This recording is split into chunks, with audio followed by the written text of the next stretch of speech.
할렐루야 반갑습니다. 오늘도 현장에서 또한 온라인으로 함께 예배하는 모든 분들을 주님의 이름으로 축복하고 환영합니다. 광고 시간에 말씀드렸다시피 지난 수요일부터 정부 규제가 더욱 완화되어서 이제는 모든 성도님들과 저희가 4스퀘어미터를 지킨다면 함께 예배할 수 있게 되었습니다. 물론 세계 곳곳에서 아직도 변종 코로나 바이러스가 발견되고 있고요. 우리가 늘 조심해야겠지만 이 포스트 코로나 시대에 저와 여러분이 기억하길 원하는 것은 우리는 하나님의 교회로 부름받았다는 사실이고, 또한 교회의 역할이자 저희 그리스도인들이 마땅히 해야 하는 그 예배를 사모할 수 있는 저와 여러분이 될 수 있기를 이 시간 소망합니다. 오늘부터 우리는요, 금요예배 시간에 12주간에 걸쳐서 이 갈라디아서 말씀을 살펴볼 계획입니다. 여러분 혹시 이런 말 들어보셨는지 모르겠는데요, 성경을 반지로 비유한다면 로마서는 반지에 박힌 보석, 다이아몬드와 같다라는 표현이 있어요. 로마서의 그 중요성을 강조하시는 분들께서 하시는 말씀인데요. 갈라디아서의 중요성을 이야기하시는 분들은 만약 로마서가 다이아몬드라면 성경에서 갈라디아서는 그 다이아몬드의 핵과 같다. 다시 말해 그 중심과 같다. 이런 표현을 쓰시기도 합니다. 또한 16세기 종교개혁을 주도했던 마르틴 루터라는 신학자는 갈라디아서는 나의 캐서린이다.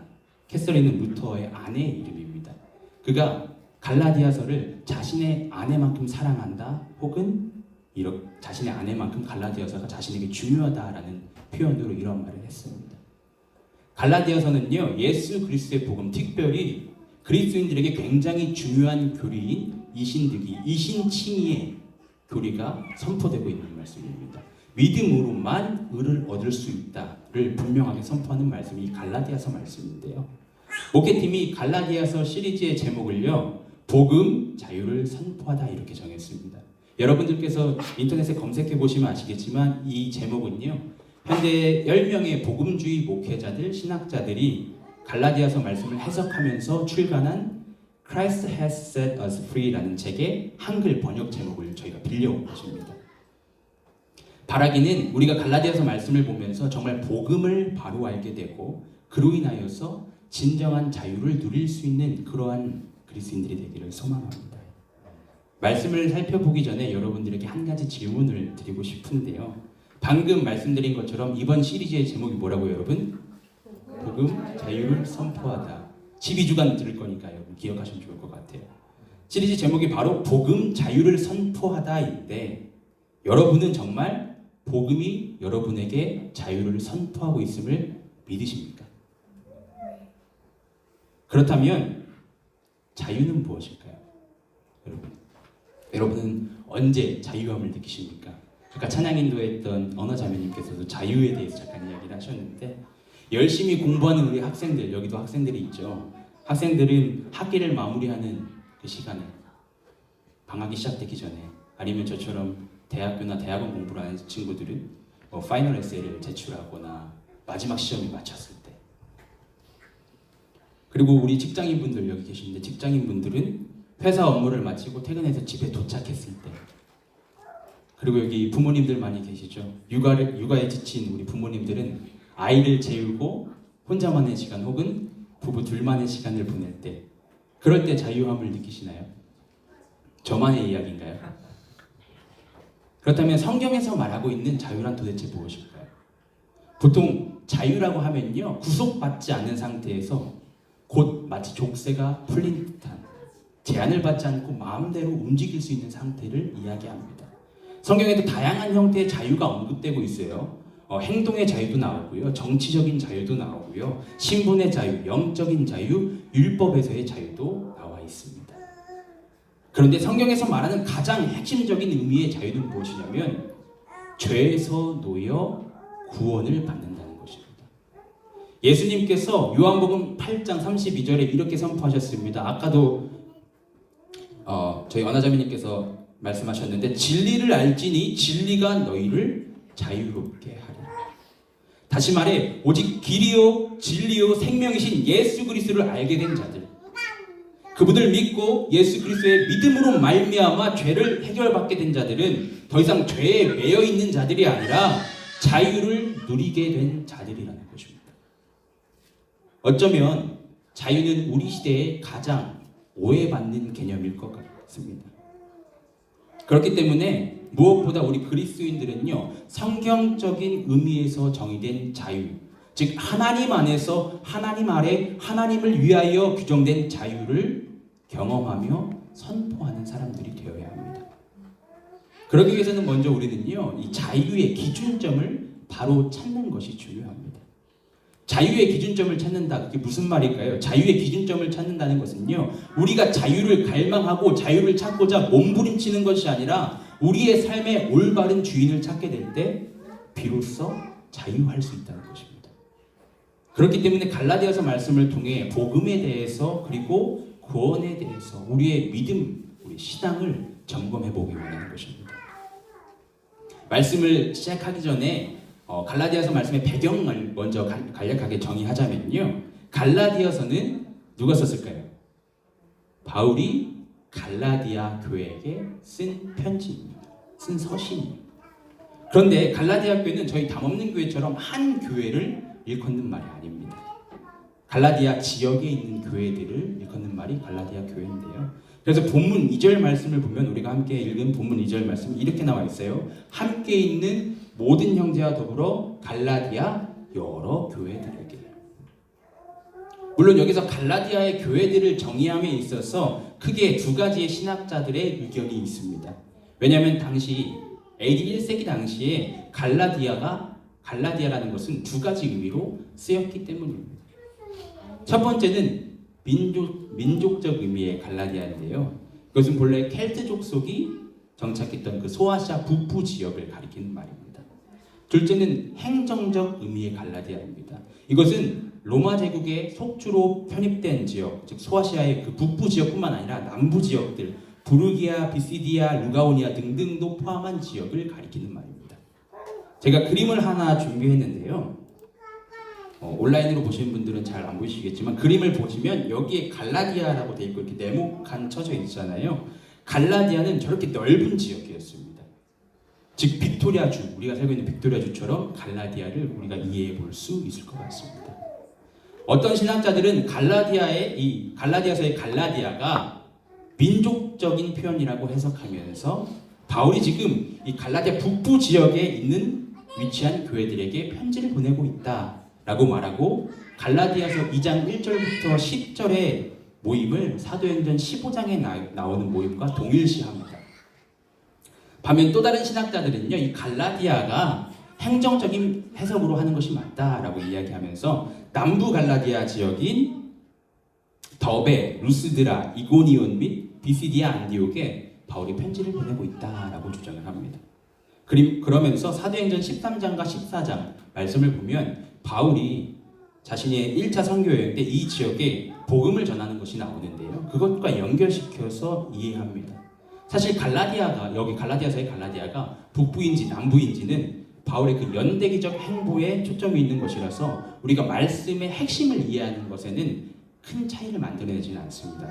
그럼에도 불구하고 어떤 분들은 그런 것들이 조금 궁금하실 수도 있기 때문에 오늘 갈라디아에서 시작하는 부분을 여러분에게 간단히만 언급하고 넘어가는 것입니다.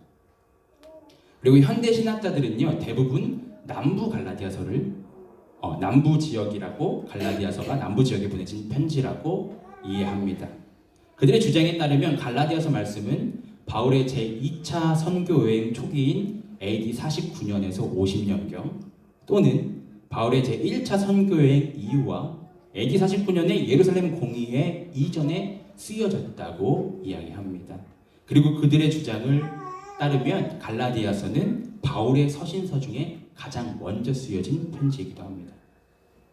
그렇다면 바울은 왜 그 당시 이 갈라디아 지역에 편지를 쓰고 있었을까요? 이것을 조금 기억했으면 좋겠어요.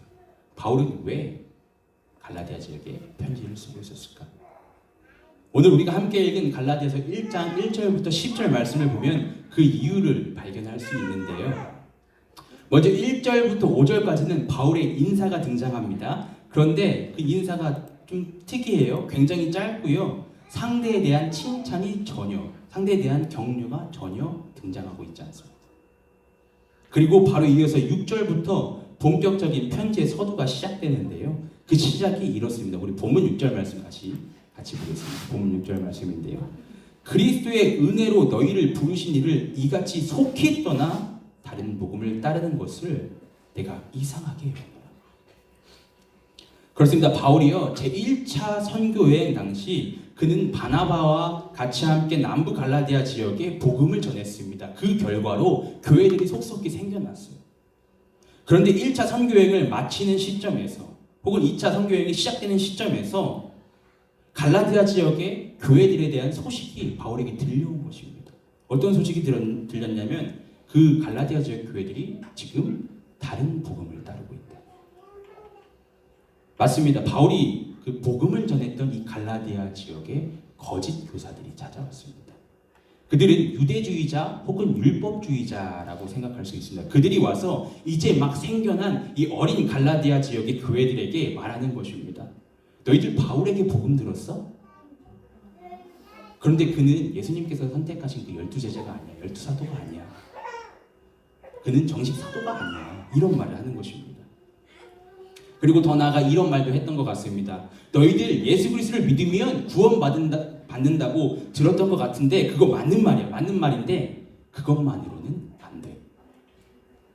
예수 그리스도를 믿는 자들은 우리 유대인들처럼 할례도 받아야 되고 토라의 말씀이 나오는 그 율법들도 지켜야 되는 거야. 근데 안타깝게도 당시에 이제 막 생겨났던 이 갈라디아 지역의 교회들은 그 거짓 교사들의 말이 타당한 것처럼 들렸던 것 같습니다. 그들이 이렇게 생각했겠죠. 맞아. 어떻게 그렇게 구원이라는 걸 쉽게 받을 수 있겠어. 우리가 유대인들처럼 정말 열심으로 할례도 행하고 율법도 지켜야 되는 거 맞는 것 같아 라는 생각이 드는 것 같아요. 그렇기 때문에 그들을 따르게 된 것입니다. 하지만 유대주의자들, 율법주의자들이 이 갈라디아 지역에 와서 했던 그 말은요, 복음이 아닌 참된 복음에 대한 왜곡이었습니다. 그렇기 때문에 바울은 지금 다른 복음이라는 표현을 사용하고 있는 것입니다. 왜냐하면 그들이 말한 것처럼 예수 그리스도를 믿는 자들이 할례를 받고 율법을 지켜야 구원을 받는다는 것은요, 예수 그리스도께서 십자가에 달리신 것, 그 죽음이 가지는 의미와 예수님께서 부활하셔서 승천하시면서 약속하신 구원의 약속을 훼손시키는 것이었기 때문입니다. 따라서 바울은요, 갈라디아 교회에게 편지를 보내면서 당시 그들의 사이에 널리 퍼져 있는 이 율법주의, 유대주의자의 그 주장이 잘못되었다. 오직 예수 그리스도를 믿음으로 말미암아, 그리고 예수 그리스도의 믿음으로 말미암아 구원을 얻는다는 이신칭의를 설명하면서 그 참 복음을 지키고자 했던 것입니다. 그래서 갈라디아서 서두인 오늘 말씀에서 바울은요, 자신의 사도직 그리고 이 복음의 신적 기원을, 이것이 자신의 사도직과 이 복음이 하나님으로부터 온 것이다 라는 것을 먼저 밝히고 있습니다. 또한 갈라디아서는요, 바울의 다른 서신서들과 비교하면 서신서로서, 편지로서의 형식이 조금 부족합니다. 바울은 상당히 강경한 어투로 지금 갈라디아서를 기록하고 있고요. 원래 편지의 처음과 끝은 좀 예의를 갖추는 거잖아요. 근데 생각보다 이 강한 도입부 그리고 이 종결부가 굉장히 짧습니다. 아마 그는 마음이 급하고 조금 불편했던 것 같습니다. 여기까지가 갈라디아서의 전체적인 배경인데요. 저는 이 말씀을 준비하면서 갈라디아서가 오늘 저와 여러분 함께 예배하는 우리에게 어떻게 적용될 수 있을까 기도하며 고민했습니다. 하나님의 말씀은요, 당시 갈라디아 지역에 있었던 그리스도인들에게만 필요한 것이 아니라 오늘을 살아가고 있는 저와 여러분에게 여전히 선포되는 말씀이기 때문입니다. 본문 말씀을 통해서 두 가지를 기억하고 함께 살아내기를 소망하는데요. 첫 번째는 뭐냐면 복음이란 무엇인가 이고요. 두 번째는 다른 복음은 없다입니다. 바라기는 당시 바울을 통해 선포된 복음의 진리가 오늘 저와 여러분에게도 선포되고 경험되기를 간절히 소망합니다. 복음이란 무엇인가? 여러분 혹시 위패 감식 전문가라는 직업에 대해서 들어보셨나요? 위조 지폐를 구별하는 전문가들이 일컫는 말이 위패 감식 전문가입니다. 제가 한 뉴스 기사를 통해서 국내의 위패 감식 전문가께서 인터뷰한 그 내용, 기사 내용을 읽게 되었는데요. 그분의 말에 따르면요, 일반 사람들은 그 전문가들을 찾아와서 위조 지폐가 진짜 지폐와 어떠한 차이점이 있는지 듣고 싶어하고 어떤 것이 다른지 듣고 싶어하고 그 차이점을 통해서 위조 지폐를 발견하고 싶어한다고 합니다. 근데 정말 위조 지폐를 구별하는 전문가가 되기 위해서는요, 단순히 위조 지폐의 특징을 찾아내고 그러한 특징을 외우는 것으로는 될 수 없다고 이분께서 이야기를 하셨습니다. 왜냐하면 위조 지폐는 계속 생겨나고요, 점점 교묘하게 변해가기 때문입니다. 그래서 그 전문가분의 말에 따르면요, 정말 위조 지폐를 구별할 수 있는 전문가가 되기 위해서는요, 오히려 더욱 진짜를 만져보고 살펴보고 경험하고 연구해서 진짜를 제대로 알게 되면 가짜는 구분된다고 하셨습니다. 그래서 그 기사의 제목이 이랬어요. 진짜를 제대로 알아야 가짜가 보입니다. 마찬가지입니다. 우리가 어떻게 다른 복음을 구별할 수 있는가? 내가 복음이 무엇인지 안다면, 진짜 복음을 계속 경험하고 연구한다면 우리는 다른 복음에 흔들리지 않을 수 있는 것입니다. 여러분들께서는 복음이 무엇이라고 생각하십니까? 다른 분들에게 복음을 설명했던 경험이 있으신가요? 담없는 교회 새가족반을 참여하신 분들이라면 이 질문에 받아보신 경험이 있으실 겁니다. 왜냐하면 저희 새가족반 첫 주에 항상 복음에 대해서 이야기를 하거든요. 제가 새가족반을 섬기면서 경험했던 것은 무엇이냐면, 생각보다 많은 그리스도인들이 자신이 복음을 알고 있다고 생각하지만 누군가에게 복음에 대해서 질문을 받게 된다면 복음을 설명할 수 없거나 혹은 복음을 나누었던 경험이 그렇게 많지 않았다는 것입니다. 물론 복음은 단순하게 정의될 수 없고요, 간략하게 나누기 정말 어렵습니다. 저한테도 어려워요. 하지만 내가 복음을 누군가의 설교나 신학적인 강의, 책 등을 통해서 단순히 지식적으로만 알고 있고 정말 예수 그리스도의 은혜로 말미암아 참 복음을 경험하며 깨닫지 못했는데 복음을 알고 있다고 착각하고 있다면 어쩌면 우리는 당시 갈라디아 교회가 겪었던 신앙의 어려움을 동일하게 우리의 삶에서 겪게 될 수도 있습니다. 따라서 우리는 오늘 말씀을 통해서 그리고 성경을 통해서 예수 그리스도의 은혜로 말미암아 주어진 참 복음이 무엇인지 깨닫고 경험해야 하는 것입니다. 왜냐하면 로마서 1장 2절에 선포되듯이요, 복음이란 하나님께서 선지자들을 통하여서 그의 아들에 관하여 성경에 미리 약속하신 것입니다.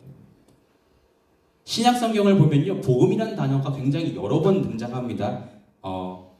복음을 뜻하는 헬라어는 에반게리온이라는 단어인데요, 이 단어가 137번 정도 신약 성경에 등장합니다. 이 단어는 두 단어의 합성입니다. 에반은요, 좋다라는 의미고, 게리온의 앙겔로스는 사절 혹은 소식을 전하는 자, 이런 의미입니다. 파송된 자. 당시 그 헬레니즘, 그 그리스 로마 문화 시대에서 에반겔리온이라는 단어는요, 전쟁에서 승리했다는 소식을 이야기하거나 혹 그 소식을 전하는 자에게 주어졌던 보상을 이야기하는 단어입니다. 즉 복음은 무엇이냐면 그리스도인들에게 승리의 소식이라는 것입니다. 또한 복음, 영어로 우리가 무엇이라고 하죠? 복음 영어로 good news라고 얘기합니다. 복음이 왜 도대체 우리에게 복되고 기쁜 소리입니까? 여러분은 정말 복음이 여러분에게 복되며 기쁜 승리의 소식이라고 생각하시나요? 정말 복음의 기쁨으로 가득 차 계십니까? 성경에서 선포되는 복음의 의미는요, 하나님 나라에 대한 기쁜 소식이고요, 예수 그리스도께서 가르치신 말씀과 구원의 역사를 완성하심을 나타내는 말입니다. 그렇다면 우리는 하나님 나라에 대한 기쁜 소식을 소망하고 누리고 있는지, 또한 내가 정말 죄가 무엇인지 알며 구원의 가치를 알고 있는가 점검함을 통해서 내가 복음을 알고 있는가 생각해 볼 수 있는 것입니다. 오늘 본문 3절과 4절에서 바울은 편지의 시작부터 복음의 핵심을 이야기하고 있습니다. 본문 3절과 4절 말씀 우리 함께 보도록 하겠습니다. 네, 함께 읽어볼까요? 본문 3절과 4절 말씀 시작. 우리 하나님 아버지와 주 예수 그리스도로부터 은혜와 평강이 있기를 원합니다. 그리스도께서 하나님 곧 우리 아버지의 뜻을 따라 이 악한 세대에서 우리를 건지시려고 우리 죄를 대속하기 위하여 자기 몸을 주셨습니다. 그렇습니다. 복음의 핵심은요, 예수 그리스도께서 하나님의 뜻을 따라서 이 악한 세대와 죄악 가운데 우리를 구원하시기 위해 자신을 대성물로 주셨다는 것입니다. 요한복음 3장 16절과 17절에서 선포되듯이 하나님이 세상을 이처럼 사랑하사 독생자를 주셨으니 이는 그를 믿는 자마다 멸망하지 않고 영생을 얻게 하려 하심이라. 하나님이 그 아들을 세상에 보내신 것은 세상을 심판하려 하심이 아니요 그로 말미암아 세상이 구원을 받게 하려 하심이라. 이것이 바로 복음의 핵심입니다.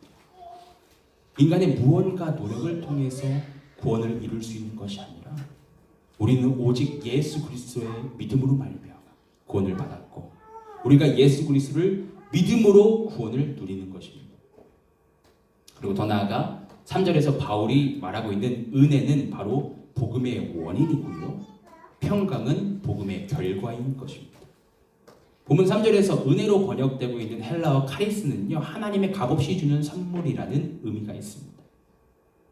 특히 바울에게 있어서 은혜는요, 예수 그리스도 안에서 그분의 희생의 죽음 안에서 발생한 하나님의 확실한 구원 사역의 모든 결과들의 본질을 뜻하는 것이 바로 이 은혜입니다.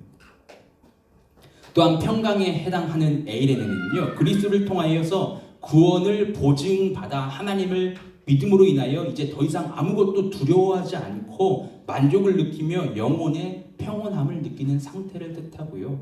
또한 그리스도로 인해 하나님과 죄인의 사이에 죄의 문제가 해결됨으로 인하여 누리는 평화를 이야기하는 말입니다. 따라서 바울이 갈라디아 교회들에게 보내는 편지의 인사에서 은혜와 평강이 있기를 원합니다 라고 권면하고 있는데 이것은 단순히 인사말이 아니에요.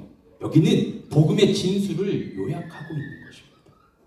물론 갈라디아서 말씀에서 계속해서 복음에 관하여 이야기하며 무엇보다 믿음으로 말미암아 우리가 의롭게 되는 이신칭에 대해서 선포하지만 바울은 편지 시작부터 복음의 핵심을 말하므로 갈라디아 교회의 성도들에게 너희들이 복음을 바로 알기 원한다라는 것을 보여주고 있는 것입니다. 그렇습니다. 복음은요, 예수 그리스도 그 자체이고 오직 예수 그리스도를 통해서만 이루어질 수 있습니다. 골로새서 1장 20절 말씀에서 그 십자가의 피로 화평을 이루사 만물 곧 땅에 있는 것들이나 하늘에 있는 것들이 그로 말미암아 자기와 화목하게 되기를 기뻐하심이라고 선포되는 것 같이 예수 그리스도의 십자가 보혈로 말미암아 하나님의 모든 피조물은요 다시 하나님과 그 화목을 누릴 수 있는 상태가 된 것입니다. 왜냐하면 하나님이시지만 인간의 몸을 입고 이 땅에 오신 그 예수 그리스도께서 십자가에서 모든 죄에 대한 대가를 지불하셨기 때문입니다. 따라서 오늘 우리가 그 사실을 정말 믿는다면, 우리가 그 사실을 안다면 복음은 우리에게 기쁘고 승리의 소식일 것입니다. 복음은 단지 2000년 전, 성경에 기록된 2000년 전에 있었던 이야기가 아닙니다. 물론 예수님께서 인간의 육신을 입고 이 땅에 오셨던 그 성육신 사건은 시간이라는 제한을 받는 인간의 눈으로 볼 때 2000년 전에 있었던 과거적인 일이라고 생각될 수 있지만 복음은 오늘을 살아가는 저와 여러분에게도 동일하게 선포되는 진리의 말씀입니다. 따라서 우리는 복음을 바로 알고 복음으로 살아가야 합니다. 우리의 삶을 그리스도 중심으로 바꿔야 하는 것입니다. 복음은 추상적인 개념이 아니라 실제적인 것입니다. 그렇기 때문에 바울은 고린도전서 9장 23절에서 이렇게 선포하죠. 나는 복음을 위하여 이 모든 일을 하고 있습니다. 그것은 내가 복음의 복에 동참하기 위함입니다. 오늘 함께 예배하는 우리가 기억하길 원하는 것은요. 나는 정말 복음을 알고 있으며 복음을 위해 살아가고 있는 거예요. 복음은 나에게 정말 승리의 소식이고 나는 이 승리의 소식을 나의 삶 가운데 선포하고 있는가? 본문 4절에 기록되어 있듯이 악한 세대에서 건짐을 받을 수 있는 것은 오직 복음을 통해서만 이루어집니다. 나는 내게 주어진 삶에서 지금 무엇을 쫓고 있고 무엇에 붙들려 살아가고 있는가? 우리가 스스로 돌아보기를 소망합니다. 디도서 2장에 기록되어 있듯이 복음이 정말 모든 사람에게 구원을 주시는 하나님의 은혜로 선포된다면 복음을 전하는 사명 역시 저와 우리 목회팀에게만 주어진 사명은 아닙니다. 하나님의 나라의 소식, 예수 그리스도의 승전보를 듣고 믿게 된 모든 이들, 저와 여러분 모든 사람들에게 전해진 사명, 복음의 전달자로 살아가는 것입니다. 혹시 오늘 이 예배 자리 가운데 온라인으로 예배하시는 분들 가운데 복음을 알지 못하는 분이 계시다면 복음을 듣게 되고 믿게 되어 복음으로 살아가게 될 수 있기를 소망합니다. 또 복음을 이미 아시는 분들 계시다면요, 복음으로 정말 충만하여져서 복음을 전하는 그 삶을 살아낼 수 있는 우리 남없는 교회가 되길 원합니다. 두 번째로 우리가 함께 살펴보기 원하는 것은요, 다른 복음은 없다는 것입니다. 본문 6절과 7절 말씀을 다시 한번 보겠습니다. 본문 6절과 7절 말씀인데요. 그리스도의 은혜로 너희를 부르신 이를 이같이 속히 떠나 다른 복음을 따르는 것을 내가 이상하게 여기노라. 다른 복음은 없나니 다만 어떤 사람들이 너희를 교란하여 그리스도의 복음을 변하게 하려 합니다. 우리는 먼저 다른 복음이 없다는 사실을 구별할 수 있도록 진짜 복음이 무엇인가를 생각해 보자고 했습니다. 그렇게 살펴보았죠. 그리고 복음을 알게 된 자들은 어떻게 살아가야 되는가 생각해보고, 나는 정말 복음을 알고 있는가 점검해보자고 이야기했습니다.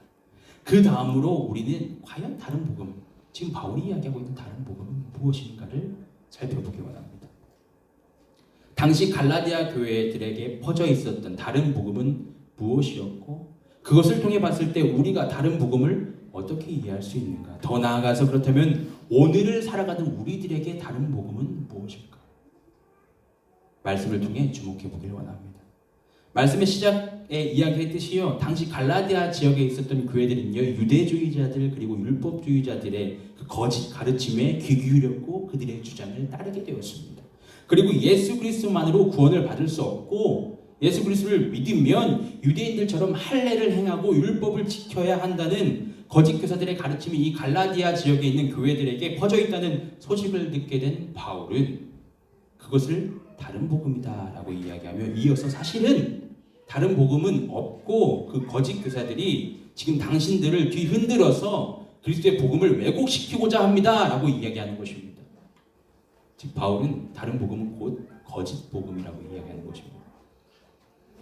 여러분, 1990년대와 2000년대 초반에 대한민국에 가짜 휘발유가 굉장히 이렇게 흥행했던, 되게 널리 퍼져 있었던 때가 있습니다. 요즘은 거의 가짜 휘발유를 찾아볼 수 없다고 합니다. 그런 검사가 굉장히 까다로워서. 대신 요즘에는요, 가짜 경유가 굉장히 많이 적발된다고 해요. 뿐만 아니라 가짜 경유는요, 그 제조법이 복잡했던 가짜 휘발유와는 다르게 진짜 경유 80%의 등유라는 것을 20% 섞으면 되는 손쉬운 제조법으로 인해서 더 많이 나타나고 있다는 그 뉴스 기사를 제가 봤는데요. 여러분, 아무리 진짜 경유가 그 80%의 비중을 차지하더라도요, 20%의 등유가 섞여버리면 그것은 진짜가 아닙니다. 마찬가지로 복음에 무언가 추가되는 순간 그것은 더 이상 복음이 아닙니다. 거짓 교사들은 예수 그리스도 자체를 부인하지 않았습니다. 단지 예수 그리스도의 복음에 무언가를 추가했습니다. 그렇기 때문에 갈라디아 교회들이, 어린 교회들은 잘 분별하지 못했던 것입니다. 그리고 쉽게 다른 복음을 따라가게 되었습니다. 하지만 에베소서 2장 8절과 9절 말씀에서 이렇게 선포되죠. 너희는 그 은혜에 의하여 믿음으로 말미암아 구원을 받았나니 이것은 너희에게서 난 것이 아니요 하나님의 선물이라. 행해서 난 것이 아니니 이는 누구든지 자랑하지 못하게 함이라고 기록되어 있듯이, 우리는 하나님의 은혜의 선물을 인간적인 노력과 섞는 그 어리석음을 범하면 안 되는 것입니다. 더 나아가 이어지는 본문 8절과 9절 말씀에서 바울은요, 반복적으로 누구든지 이렇게 다른 복음을 전하면 저주를 받게 될 것이다 라고 선언하고 있습니다. 어떤 이들은 사도 바울이 이렇게 저주받을 것이다 라는 이 표현이 너무도 강하다, 사랑이 없는 표현 같다 라고 이야기하기도 합니다. 하지만 사도 바울은요, 그 거짓 복음이 가져올 결과가 너무 끔찍하다는 것을 이미 알고 있었기 때문에 이렇게 강하게 이야기하고 있는 것입니다. 따라서 우리는 오늘 말씀을 통해서 정말 현 시대에 있는 다른 복음은 무엇이고, 나는 혹시 복음에 무언가를 더하고 있지 않은가 생각해보고, 만약 내가 다른 복음에 무언가를 더하고 있고 다른 복음을 생각하고 있다면 도대체 그 이유는 무엇인가를 점검해 보아야 되는 것입니다. 16세기 종교개혁을 외쳤던 그 종교개혁가들, 가톨릭이요, 면죄부를 판매하자 그 복음의 본질이 무너지는 것을 바라보면서 종교개혁을 실행해 나갔습니다. 그런데 종교개혁이 이루어진 지 벌써 504년이 지났습니다. 지금 우리가 살아가는 이 시대는 또다시 다른 복음으로 만연해 있습니다.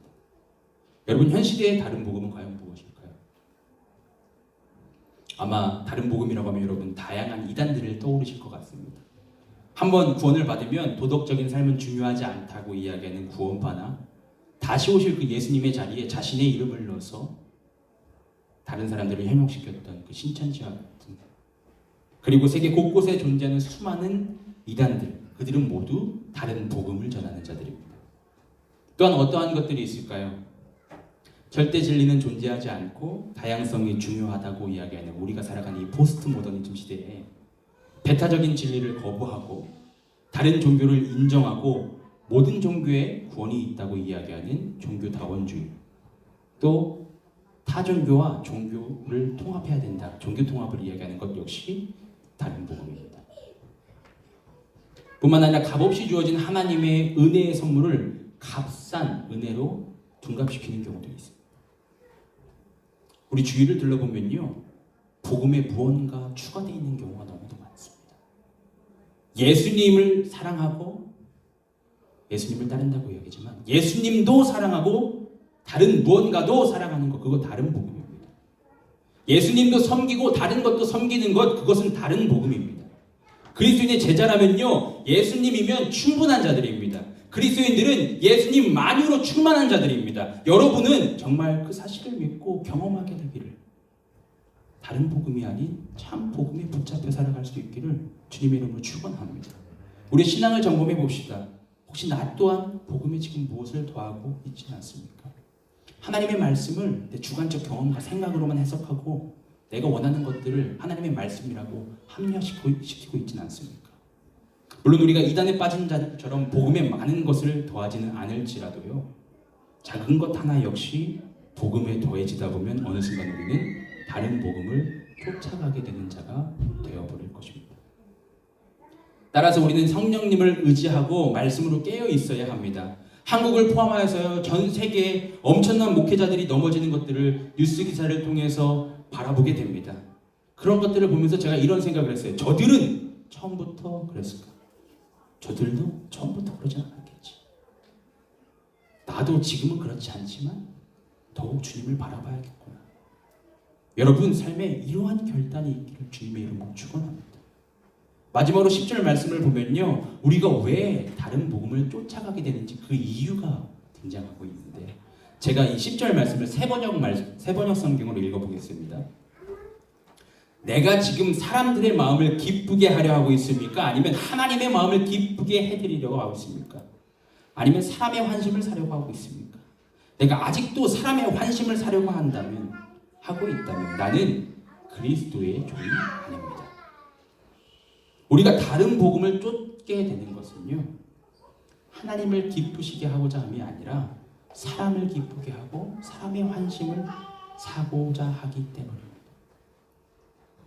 나 스스로를 기쁘게 하고자 하고, 혹은 주변 사람들을 기쁘게 하려고 하나님이 기뻐하시는 것이 아니라 하나님이 기뻐하시는 것을 외면하는 것, 그것이 우리가 다른 복음을 쫓아가는 이유라는 것입니다. 따라서 내가 지금 복음을 붙잡고 있는지 아니면 다른 복음을 붙잡고 있는지 알 수 있는 방법은 내가 하는 모든 것이 하나님을 기쁘게 하시는 것인가, 아니면 나나 혹은 다른 이들을 기쁘게 하고자 하는 것인가를 살펴보면 그것을 분별할 수 있습니다. 사랑하는 성도 여러분, 저도 이제 30년 저밖에 살지 않았습니다. 저보다 인생의 선배분들께서 여기 많이 계시는데 삶에서 많은 부분이 그럴 수도 있지 할 수 있는 것들이 많이 있습니다. 모든 것이 꼭 흑과 백으로 나눠져야 되는 것은 아닙니다. 하지만 복음은 절대로 타협될 수 없습니다. 복음은 다른 것과 타협할 수 없습니다. 그것이 오늘 바울을 통해서 무대를 진리고 오늘 저와 여러분에게 하나님께서 말씀하시고자 하시는 것입니다. 우리 주변을 바라봅시다. 우리 스스로를 점검해 봅시다. 나는 과연 정말 참 복음을 붙잡고 있습니까? 오늘 제목이 No Other Gospel, 다른 복음은 없다. 여러분의 삶 가운데 정말 참 진리 예수 그리스도의 복음으로 충만하게 되기를 주님의 이름으로 축원합니다. 말씀을 정리하겠습니다. 오늘 우리는 갈라디아서 1장 1절부터 10절 말씀을 통해서 두 가지를 주목해 봤습니다. 복음이란 어떠한 것일까? 그리고 다른 복음은 없다. 이 두 가지를 살펴보았는데요.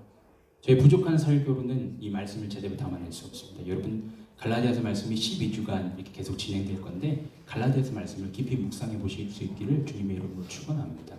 그리고 정말 이 시대 가운데 악으로 만연된 이 세대 가운데 점점 사람들은 이것과 저것으로 우리를 혼란스럽게 합니다. 우리가 이제까지는 하나님의 심판을 이야기했기 때문에 이제는 하나님의 심판이 아니라 하나님의 사랑이 더 중요해. 어느 순간 공의의 하나님을 이야기하던 우리가 사랑의 하나님을 이야기하면서 공의의 하나님이 사라졌습니다. 이 갈라디아서 말씀은요, 율법주의냐 반율법주의자가 아니라 복음이다라는 것을 선포하는 말씀입니다. 우리가 갈라디아서 말씀을 보면서 우리는 율법주의자들처럼 무언가를 지키면서 율법을 살아가는 자들이 아니야 라고 해서 반율법주의로 가는 것도 올바른 이 갈라디아서의 해석이 아닙니다. 따라서 우리는 복음이 무엇인가, 정말 위조 지폐를 감별하는 그 위패 감식 전문가들처럼 자꾸 진짜를 탐구하고 진짜를 경험함으로 우리가 이 세상을 살아가면서 다른 복음에 현혹되지 않고 오직 예수 그리스도의 복음으로만 살아갈 수 있는 그러한 믿음의 공동체 될 수 있기를 주님의 이름으로 축원하고, 오늘 함께 예배하는 모든 분들께서 복음의 삶을 살아가실 수 있기를 소망합니다.